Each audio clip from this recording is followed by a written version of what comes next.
Now tuning in to Earbud Media. Audio for everyone.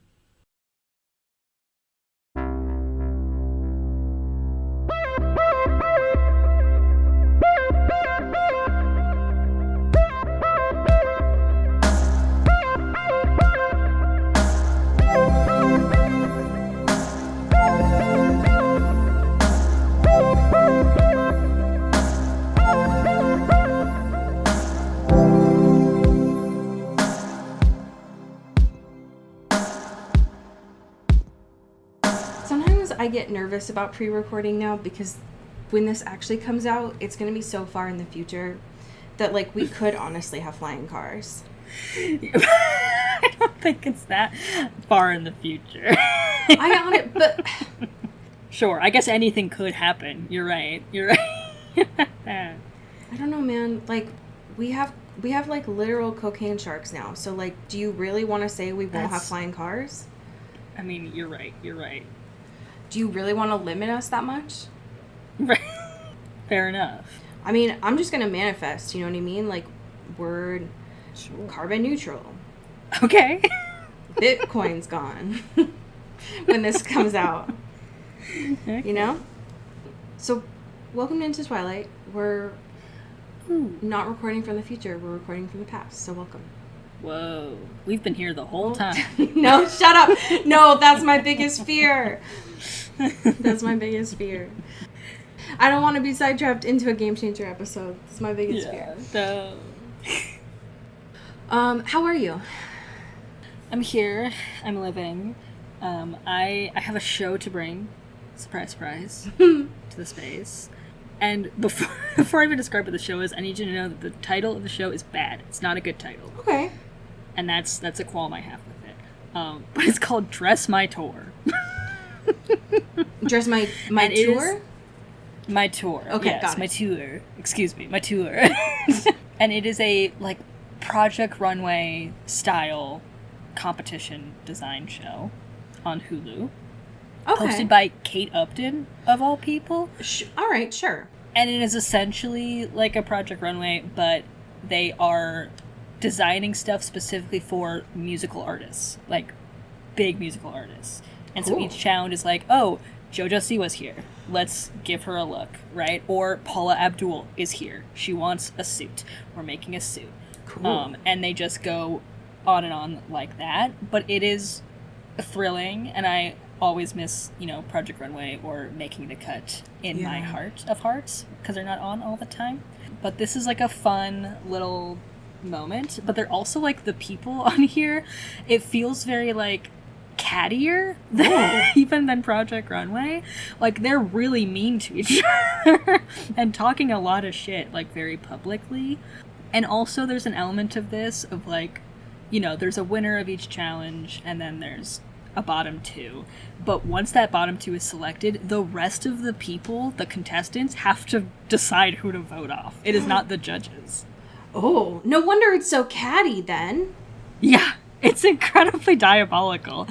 And there's also, like, people that are, like, trying to play with the game a little bit. Like, there's this one guy who literally, like, pretends to have, like, a fake immunity idol kind of thing. Oh, hell yes. What? And it's wild. And he's, because he's, like, a lot of people don't like him. I guess he's one of the more talented, like, people that's, like, worked with, like, actual celebrities a lot before. So they're like, why is he here? And, like, he shouldn't be here, whatever. And he's like, yeah, I know you guys don't like me, but, like, I do have a secret advantage. And, like, if you try to vote me out, I'll just be immune and then I can choose who to vote out. And, like, tries to, like, pretend that he has an immunity thing. Yeah, Anna Wintour actually gave this to me, so you can't vote me off. Right, it's like, you can try, but you can't. And then they, like, someone, like, goes to production, and it's like, which narc behavior, but I do respect it. Tattletale, like, that's is this bullshit. Yeah. Being like, is this a real thing that exists? And it's like, no, that's not something that happens. And then they just, like, eviscerate him publicly in front of, like, the judges and whatever celebrity it was, which is incredible. That's honestly bullshit, because if someone did that in a show that obviously doesn't have immunity idols, That's beautiful. I love that energy. It's so inspiring, you know, of like the audacity, because like he's just like, I just love reality TV shows, and like, what are they gonna do, question me? Like, maybe this is how it works, you know? They don't know. Because who would go to production? That's so bullshit. I know. Oh no, also too, a big thing about this is because it's like musicians, there's like this sort of, it's not like a runway, it's like they're like dancers. So the people that are wearing the clothes like kind of do a number in it, so you can like see the movement or see how it would flow like in a performance setting, which is a very fun way to do a runway on a fashion show. Yeah, that's a very different type of clothing that's needed. It's very fun. It's a very fun show. I'm into it. I love that. When you said that it had a shitty title, I got very scared that it was going to be like fucking Elon Musk's $1 Million Cook-Off or something. God. But no. Yeah, my happy thing. I didn't know what it was going to be. I want to see that guy on the grill, you know? I want to see how he does. All right. Okay. I'm in it. Yeah, enjoy the drama, the petty fights, stealing of fabrics. Yeah, it's all good in the neighborhood. Oh God, when they steal fabric. Oh God. How are you doing, my friend? I'm here. My current thing will no longer be relevant when this comes out, which is that I'm so locked into sports right now. Right. Yeah, as the resident jock of this podcast. You know me. You know me. I know so much about sports. But my current happy thing, listen, it's been enough time. I can talk about another Dropout thing. Yeah.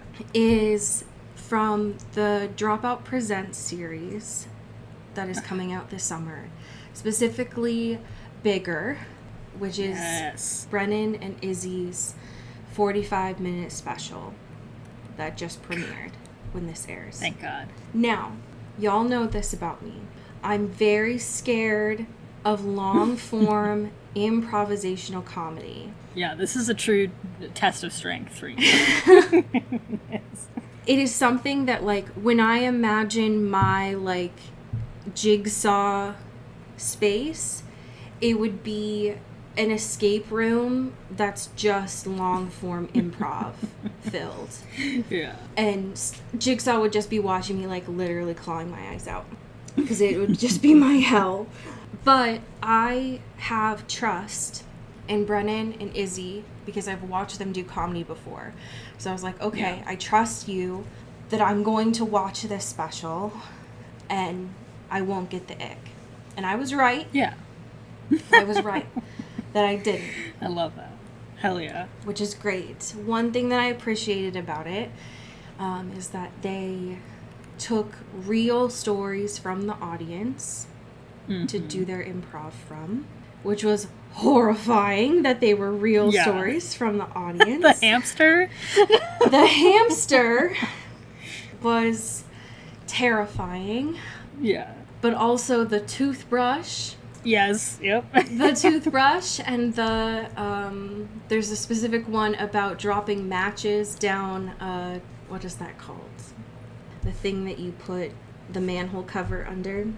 Oh. If I had known it was possible as a child to be sucked into a toilet as a child, that would have changed me. That it would have been game over for me. Yeah.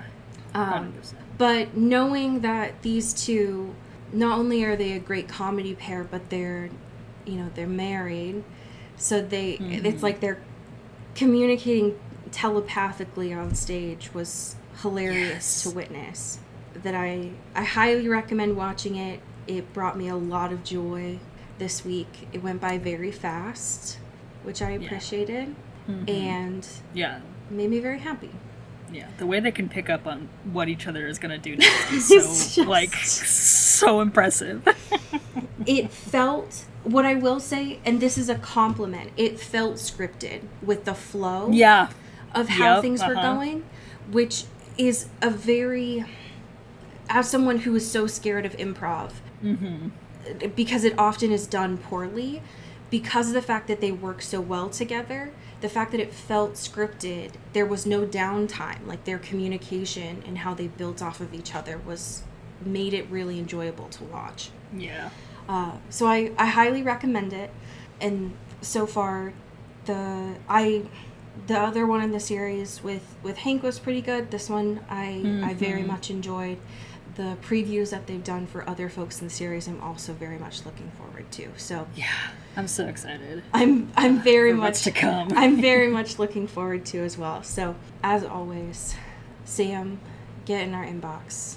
We talk about y'all so much on here. But it was very much worth bringing on here because I needed something happy to think about to delay counteract the pain. Yes, as a balm, a salve, some might say, for this week's content. We do have a piece of current events here. This is not confirmed, but it is some potential movie news. Could you tell the class about this deadline movie news? Yeah, we got some Robert Pattinson news. Pew, pew, pew, pew, pew, pew, pew, from Justin Kroll. Thank you, Justin.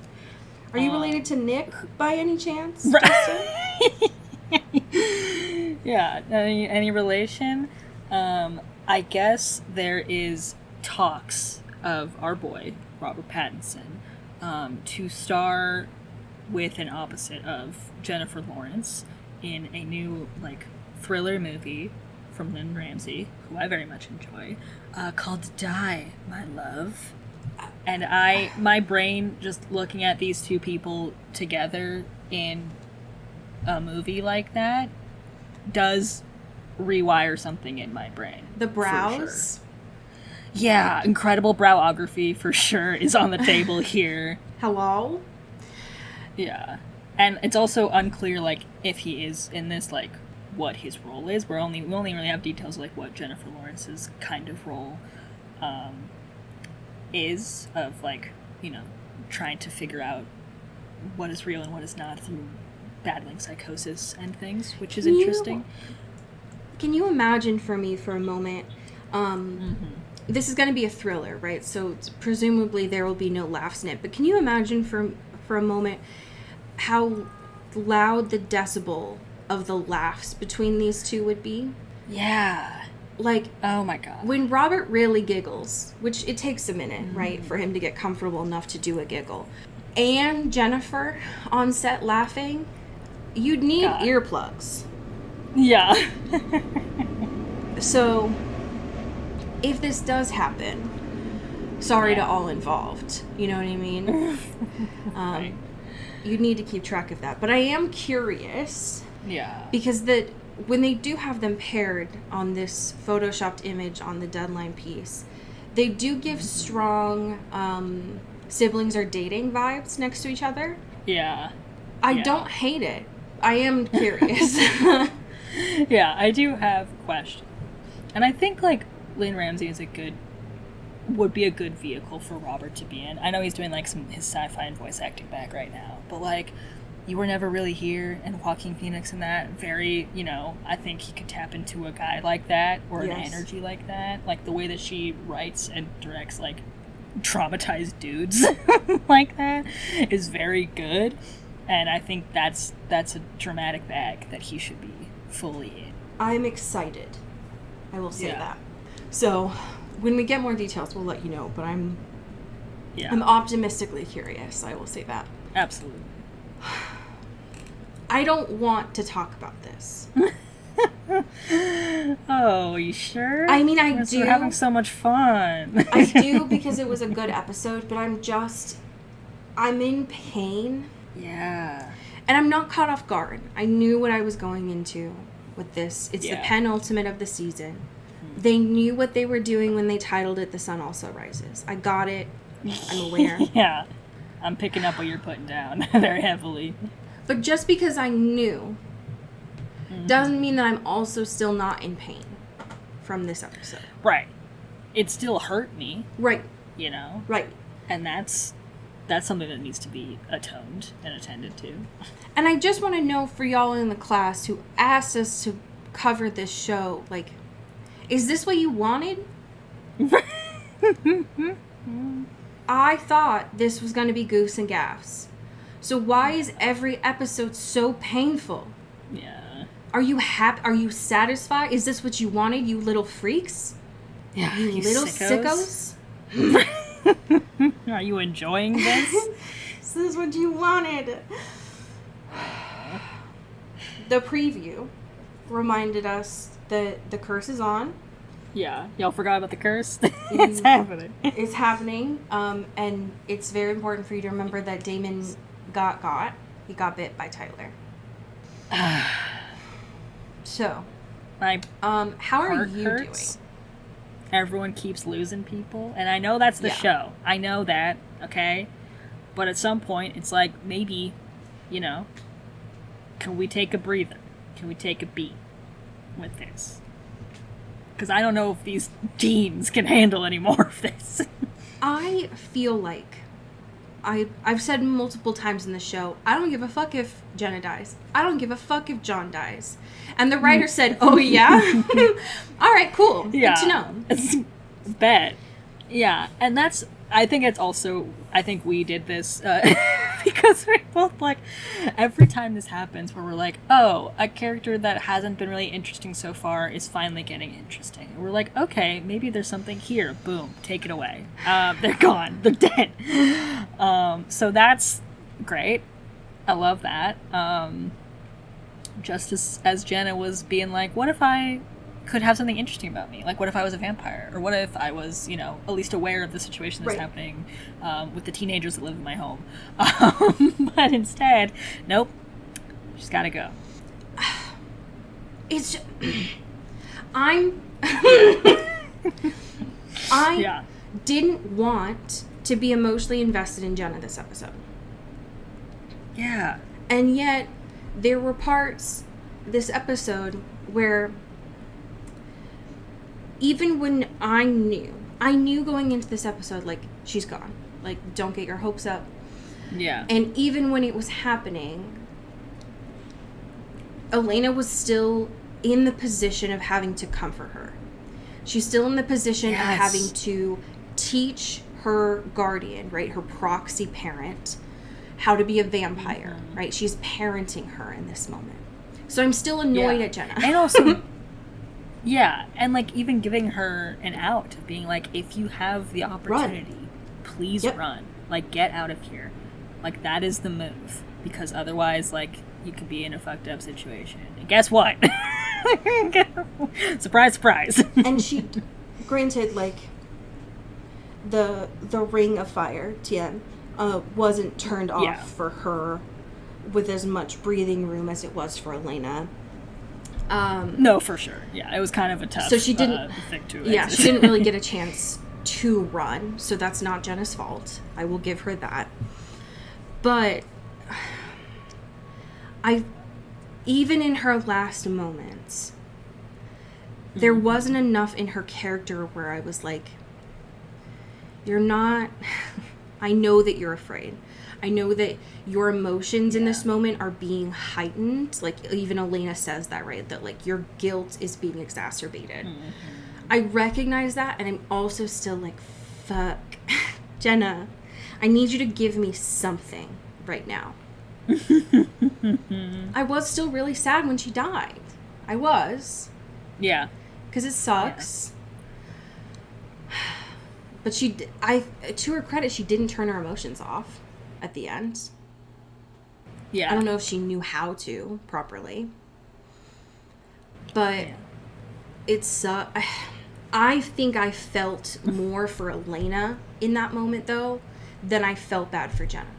Yeah. Yeah. Because her one moment of being badass is when she bit Greta. Which is such a slag. Yeah, it was pretty badass. And I will say that I don't feel as bad for Greta anymore than I did. Because she is very much choosing to be there. I think. Mm-hmm. It's not confirmed. That's kind of what it seems like. Yeah. There is something pulling her to this. Yeah. I'm still not entirely sure how much is compulsion from Klaus. But it seems like she is very certain that she chose to be there in this moment. Yeah. But rip to her, you know? Yeah. Yeah. Shout out. Pour one out. Because apparently there can only be one one black woman witch in a scene. Yeah, literally. Yeah, God. That quarry has seen a lot of blood. Oh my God, yeah. Like, we talk about that house that Bonnie and Jer are staying in as being a haunted place. That quarry's got to be close up next, though. Yeah. Oh, for sure. Because there's been a lot that's happened there. Yeah. So I don't know. I will say I think I felt more for Jenna than I did for Jules. But I still think that it was just because I felt bad for Elena and I knew what was coming next. Yeah, and being like, oh, Elena, again, is witnessing, like, the death of a loved Yeah. one very, very intimately. That's tough, Right. you know? How many times is this going to keep happening? She can't sustain this very long. Yeah, who are they going to resurrect just to kill, you know? Yeah.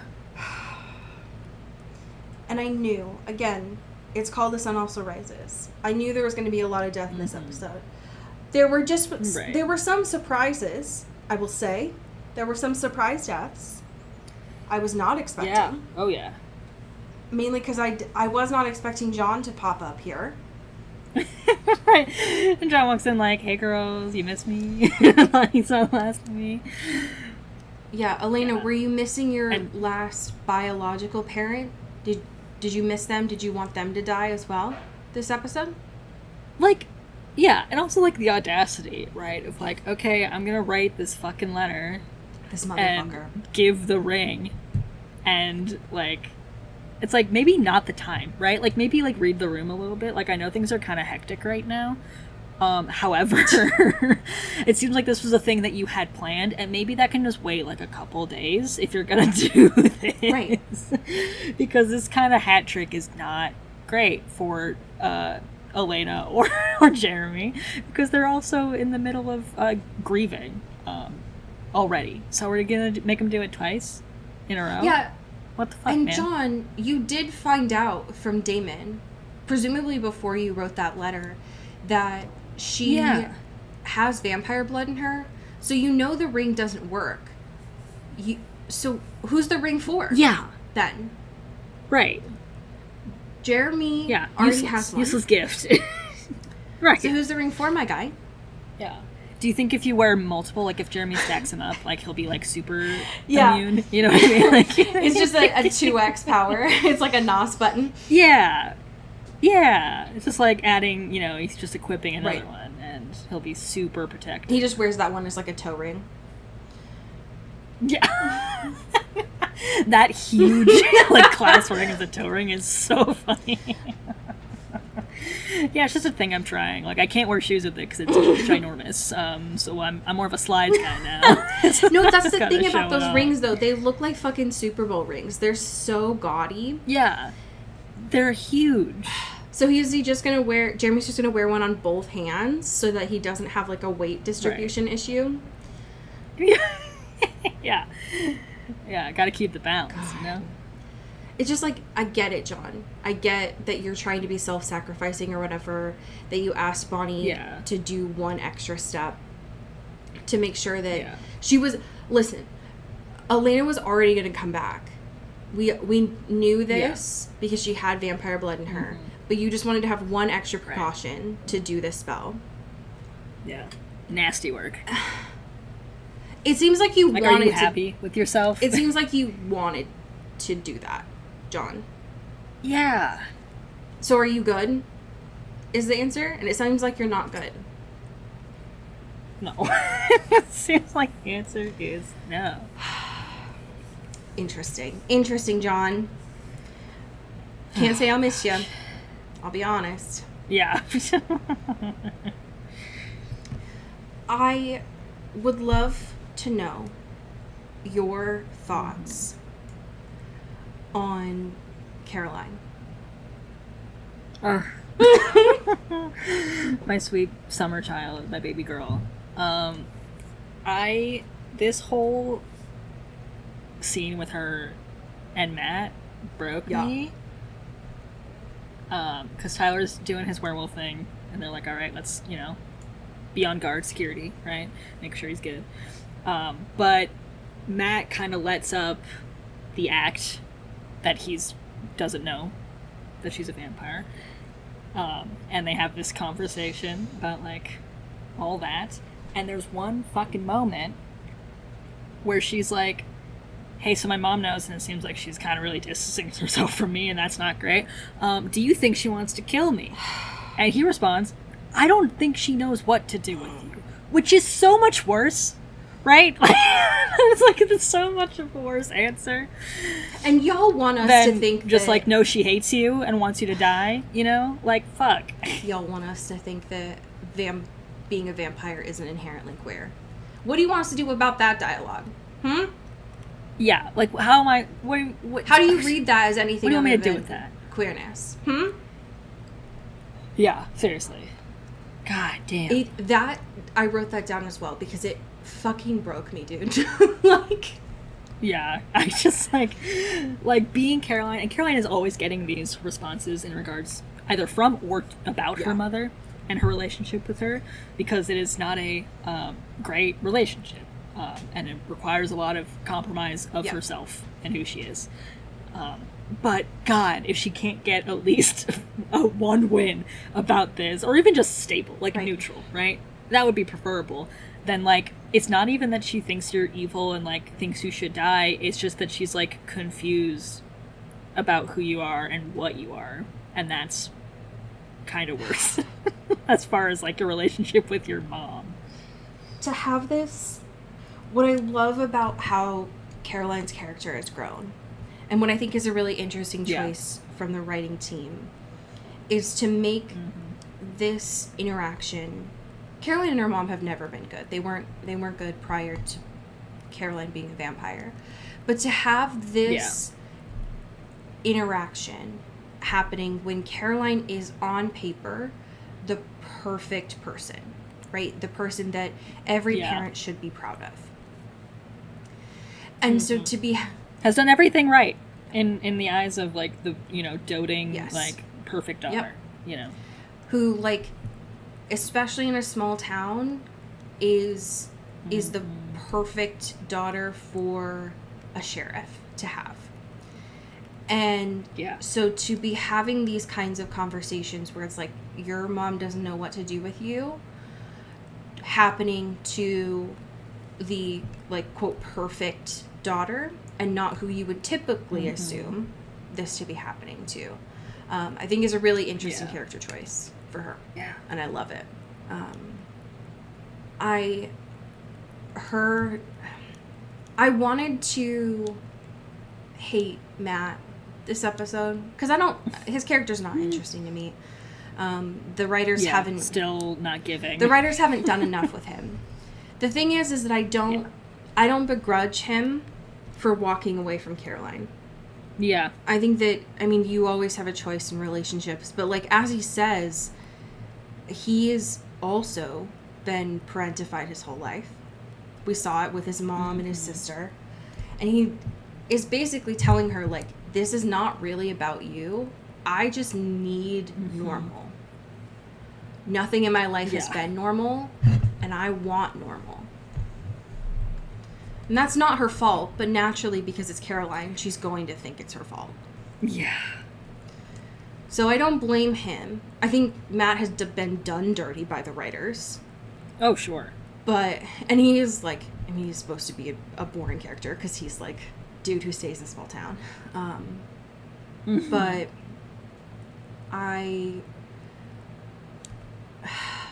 the moment with Caroline and Tyler at the end, where he says the thing that she wanted Matt to say, was unfortunately very cute.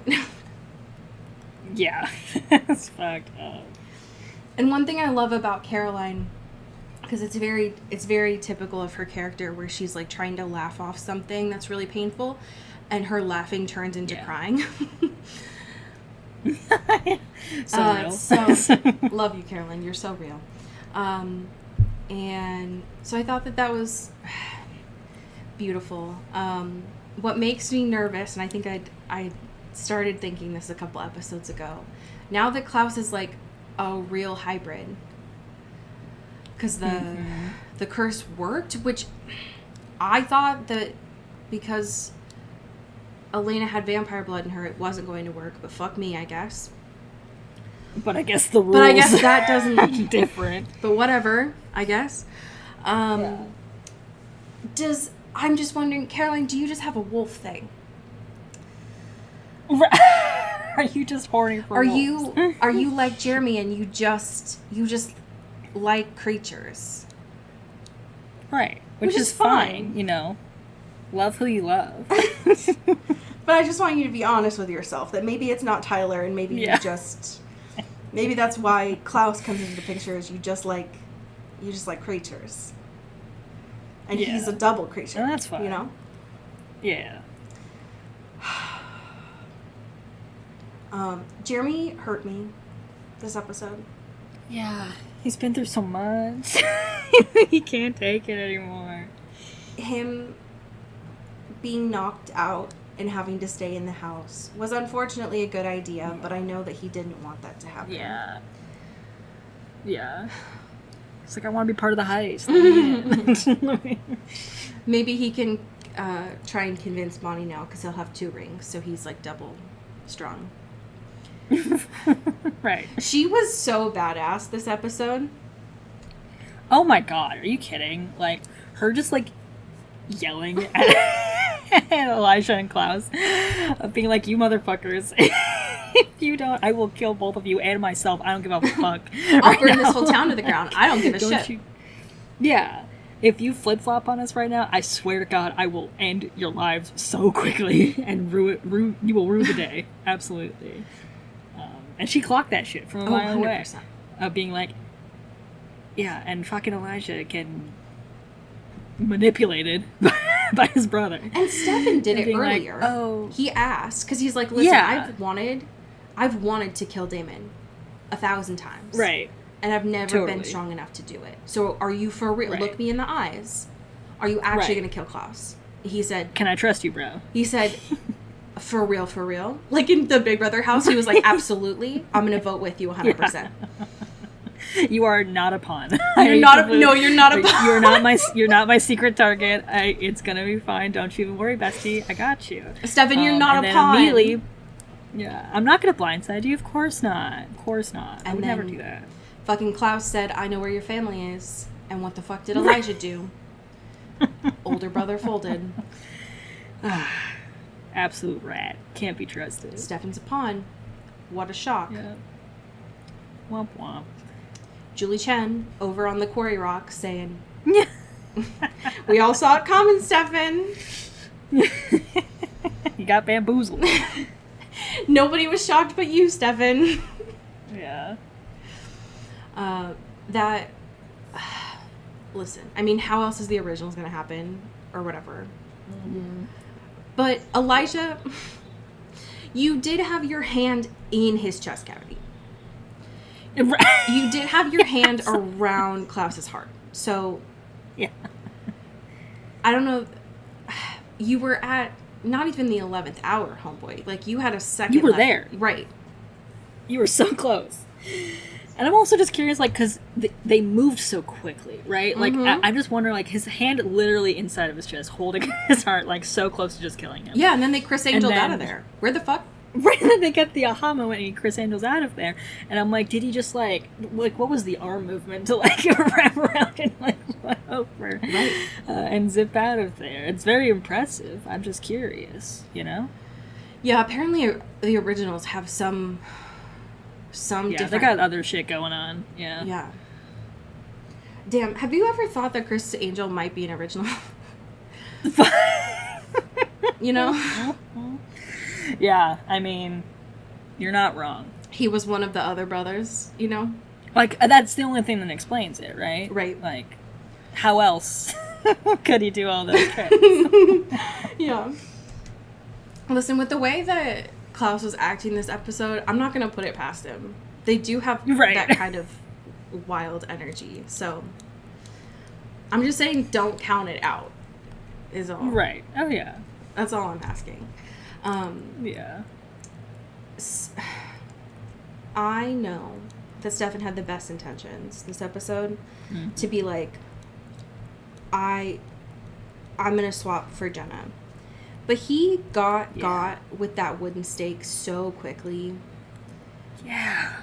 And Stefan, can you just wear, is there like vampire body armor or something that you can wear?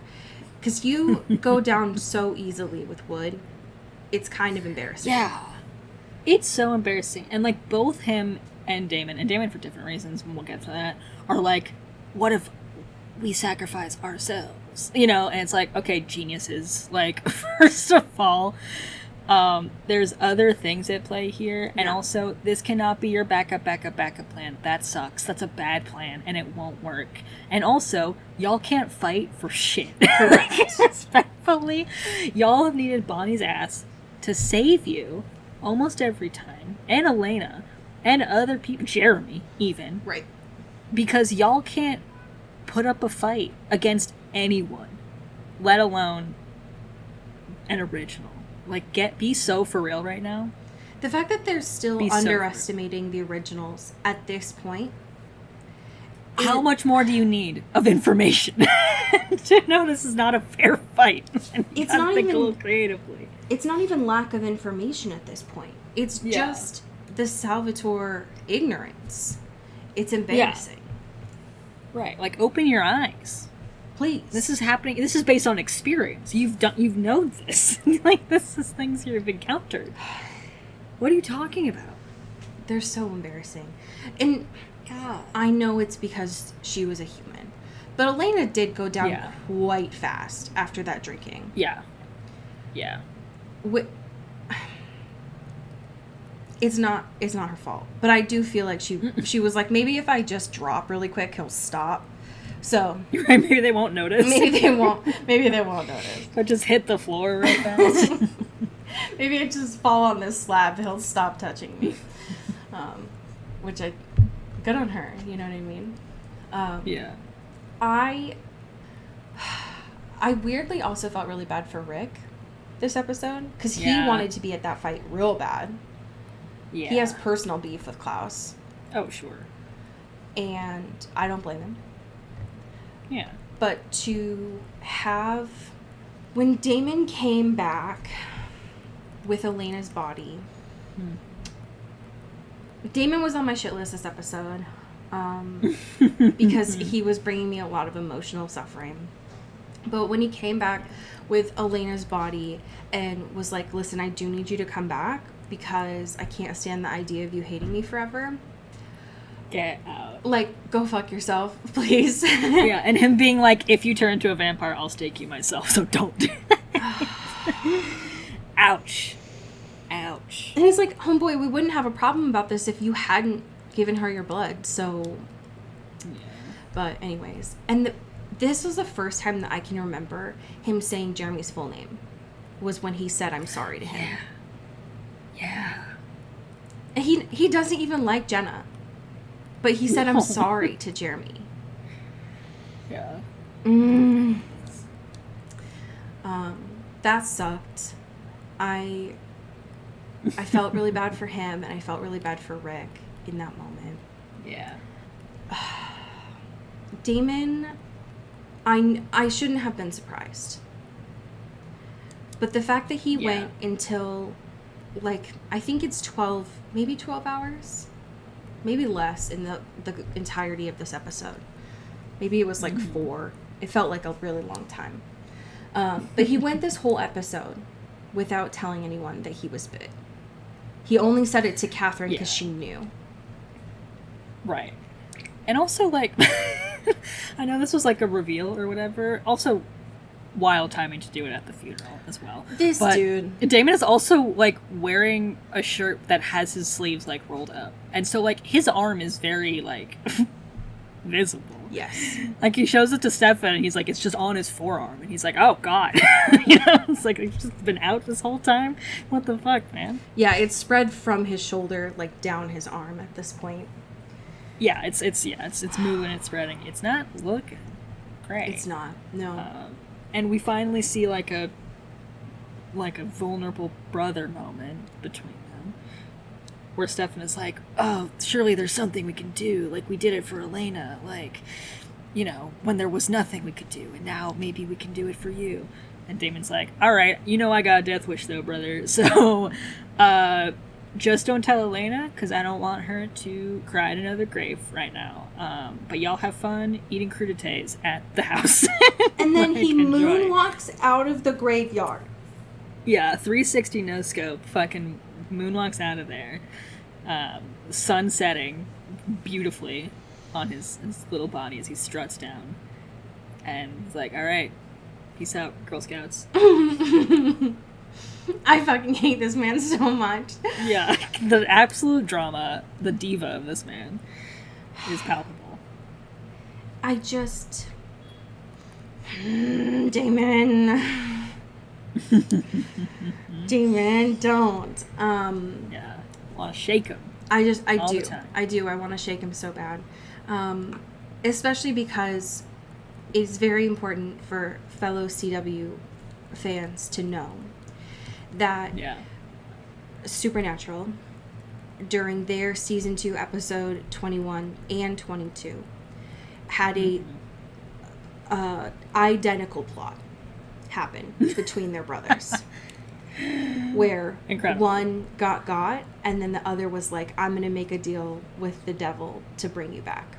So I just think that it's personally really offensive for me to have to deal with this again. Because I don't I like to skip those 2 episodes because I can't emotionally handle them. So I just don't. Fuck me for thinking that I could get through a pair of episodes with the same number sequence without that pain. We would be remiss to not talk about the needle drop this episode. God. Violent. It's violent.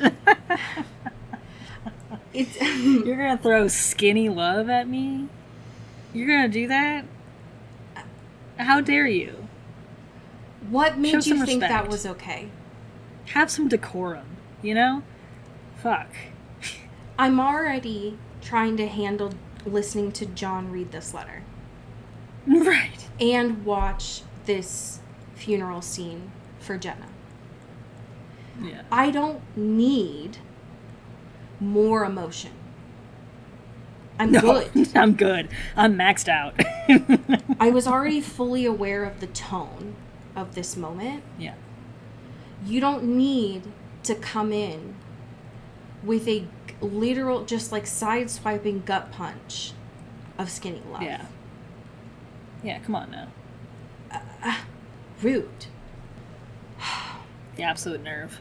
It's just like, what in the 2011 made you feel like that was appropriate?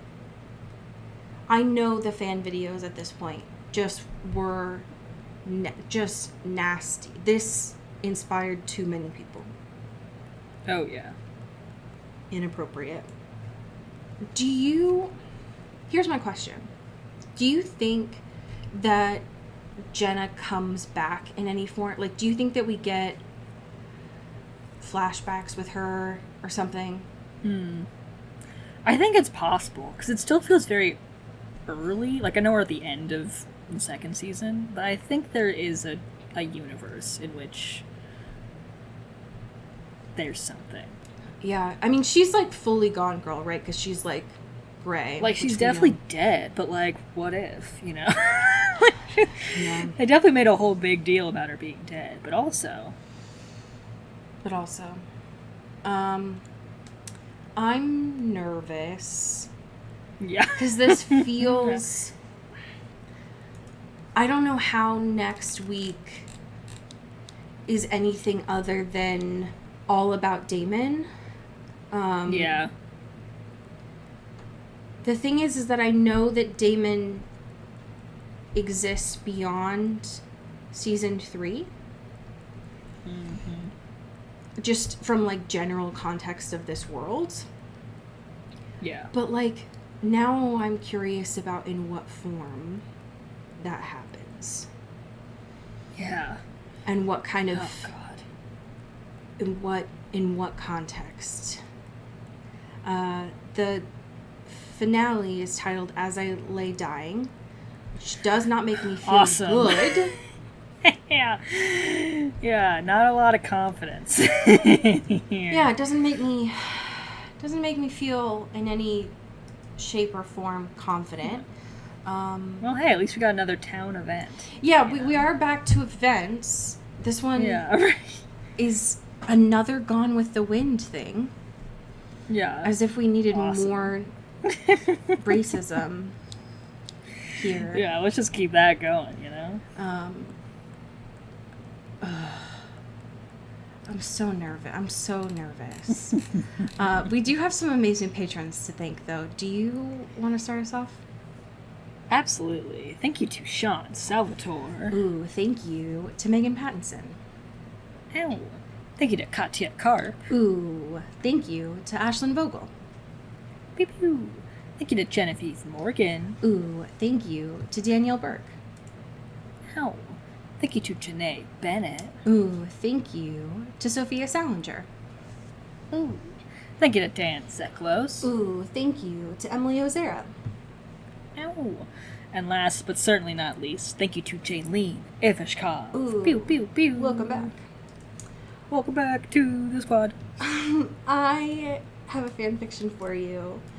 Unsurprisingly, this this episode has a lot of fan fictions written about it. Yeah, sure. It's so weird. I wonder why. This is a fan fiction written by Tolkien Girl. It is titled "The Bright Banner of Your Heart," and the summary is, "Oh death, where is your sting?" And it's all about Damon from this episode. Awesome. Great. Good.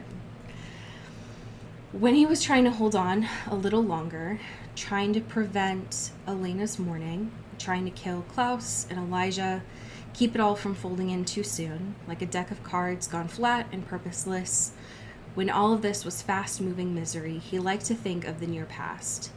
He'd been miserably gleeful, just as he always was when he was being wicked, and that was not a fond recollection. But he had also been with her, closer and closer, a dance that was not always a dance. He used to make her smile. Sometimes he saved her life. If she survives him, does that count as one final salvation? I know it will always be Stefan, but I love you. You should know that, Elena says. I do. End scene.